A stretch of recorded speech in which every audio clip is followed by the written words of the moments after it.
Now let's examine this tie. Remember, we're opening it up. We're going to take the inner facing out, which is tie. I'm just going to call it tie wig'em because a lot of times most fillers are called wig'em. All right, now let's look at it. It has a folded edge here. This is the one that crosses over. This is the flat edge. This is the one that goes in. Notice the mitered corner on the edge. Okay? So when we start taking this apart, this tie will become the pattern for it. So let's take the wig'em out for right now. When we take the lining off, notice it's caught in the mitered corner here. So when you lay it back together, you'll have all of the crease marks. That's why I like to use a tie rather than the patterns that some of the pattern places sell you. Why buy a pattern for a tie for $9, $10 when you can buy a 50-cent tie or dollar tie and get everything you need? Okay? So once you take all of this loose, you'll have your whole pattern, just like that.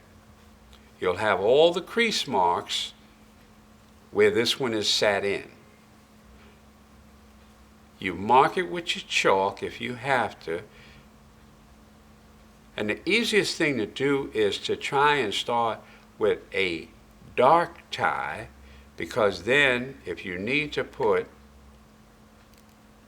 a mark on it, it'll show up better with a little wax chalk there, see? So now we take the lining out.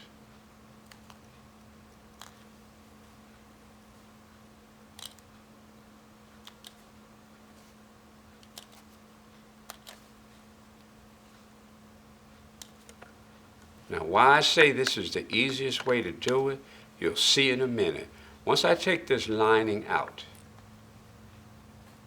all your fold lines, all your creases, everything that goes along. Now you guys have to remember, when you do this miter, you're going to first stitch this corner here on,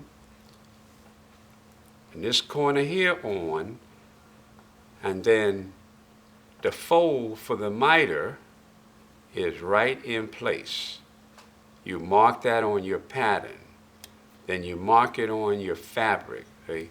So you know exactly where the miter is going to fold. And if you have done a miter edge, it's just merely simply stitching this together, and we'll do that as we make it up, okay? And taking one little shot with your sewing machine in that little area there. So when it pops back out, this is what it has created. Okay? Except the lining is caught up in it. Okay? So now the lining finishes off and it sits on the tie like that. Okay? So once again, if you buy a tie, you already have every crease mark in place. If you have a pattern, they're going to give you some lines, yes, but they're not going to give you an exact position of one. See where you have the folded edge here? See where you have your lining attached on? Let me fold this back. Let me lay this on top so you'll see where I came off at. You see right there? Okay. So you've got every crease mark and you've got every position back on the tie. Now, to me, that's the simplest way. See how you got your fold lines in there? You mark that on your pattern when you lay it out. So all of that's intact. Now, you have the same thing on the bottom. It's the exact same operation. Right?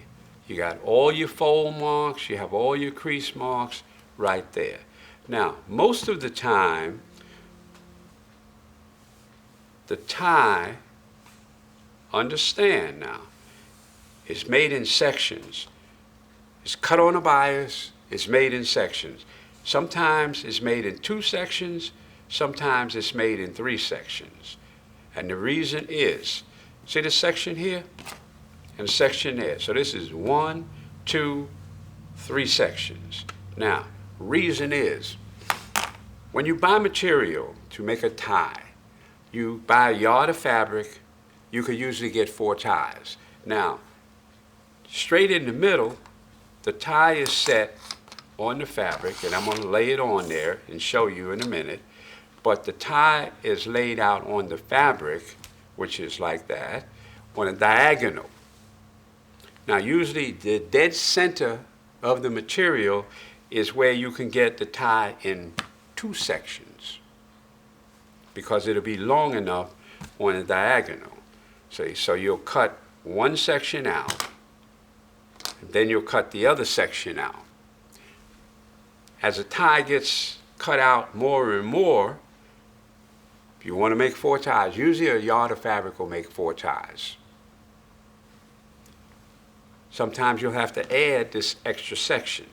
Now, this tie here, see, it's made in 3 sections. This was probably one of the ties that came further down where the fabric got narrower. But right in the middle, you can get one out of 2 sections. As you come down, sometimes you can get the second one out of the same, or you get half on one side, half on the other. As the tie gets down and it goes further and further, you have to add a 3rd piece. Now, once again, let's just look at this tie. You see how they're trying to, one with a pattern. If it's solid, you really don't have this. But see, they're trying to get the design continuously down. Now, what happens is, as you go down the tie, let's take this last piece loose here, and I'll show you what actually happens. Okay. But this is your preparation for making the tie.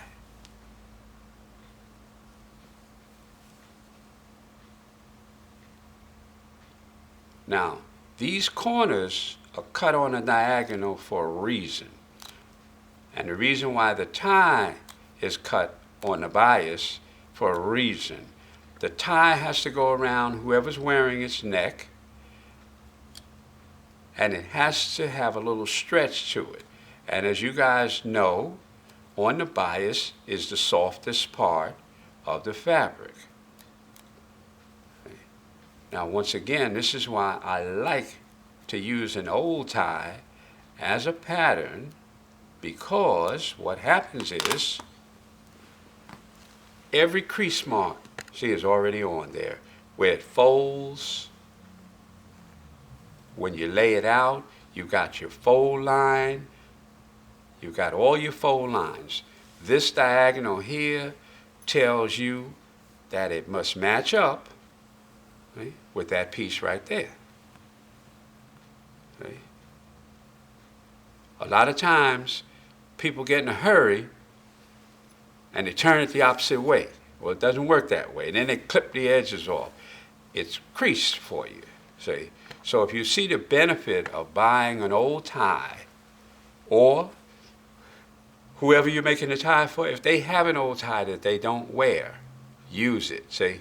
Now you see how those two get folded together, and they get folded together, and you'll see that further when we start stitching it together. See? They go like this. Okay? They get stitched like that, but when they fold back out, it's just a continuance of where the tie was joined together to make it one straight piece there. Okay? That's how you get that. Now, once again, you use your paper. Now, once you've done that, you can press this flat, but when you press it flat, press it lightly so that you don't take your crease marks out, you just flatten them down with the iron. And as long as you don't use any steam, that will happen. They'll just lay down, but you'll still be able to see the crease mark that's right there. So you'll see where it folds. When you start making your pattern and you lay it on your paper, And it doesn't matter whether you put it on a diagonal. You know, paper has no direction. Fabric does. See, so it doesn't matter whether you put your pattern straight across, diagonal. That's not that important because paper has no grain line. See? So once you do that, and you start tracing out your pattern, make sure you trace out on the pattern your fold marks, okay? Always, never shy away from writing distance. If this is 3/4 of an inch here, put it right on your paper, 3/4 of an inch. If this is an inch here, put it right on your paper, an inch. See, so when you start to fold, you know exactly how much you're folding in. Not to fold too much or too less, because then your tie wig'em won't fit back in the groove. Now, once you've gotten all that done, and you made your pattern piece, you do not want to cut your fabric out until you make your pattern. So, in laying out our fabric now, this is what I'm talking about, cutting it on the bias.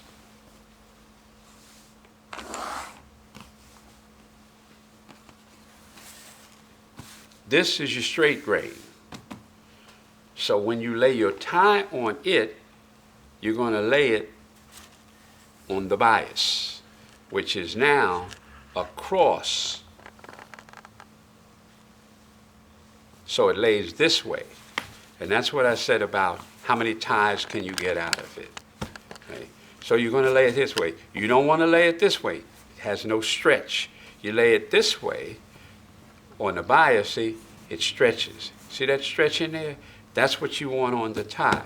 So the tie is laid on the fabric, on the bias. You go as far as you can, and then you pick the other part up. So when you do that way, this now creates your pattern and your cutout piece. And once again, when you have this laid out like that, okay, take your chalk now, okay, and you could mark it here. See the fold line there? Mark it there. Okay. There's another fold line. Mark it there. And here's where the tie sits in. Mark it there. Now, this is a series of pressing to get it right. Now, once you do that, you press the fold lines very lightly because you don't want a sharp crease. This is the finished edge right here. You don't want to press, you could press these sharp, this edge here, and see how it's folding inward? And it'll give you every shape of the fold. Remember, mark it on your paper so that when you make your pattern piece, you mark it on your pattern. See that fold line there? You want to make all of these count because when you do, it makes the job easier. Otherwise, you spend too much time trying to wrap the tie by just guessing at it. How much am I going to fold here? How much am I going to fold there? How much before I get it to look like that? If you have your marks and all your indicators, this is the best way to do it. Now, a pattern will give you a skeletal outline of where this goes. Does it always work? I'm not sure. I'm just not sure. I do it this way. Am I wrong for cheating? Somebody might say, oh, that's cheating. I don't think so. I think if it's a better way of doing it, show me. This is the best way I've learned how to do it. And guess what? Every tailor I know, they do it this way. They don't take just a pattern laid out without the crease marks. Because a lot of times what will happen is the pattern itself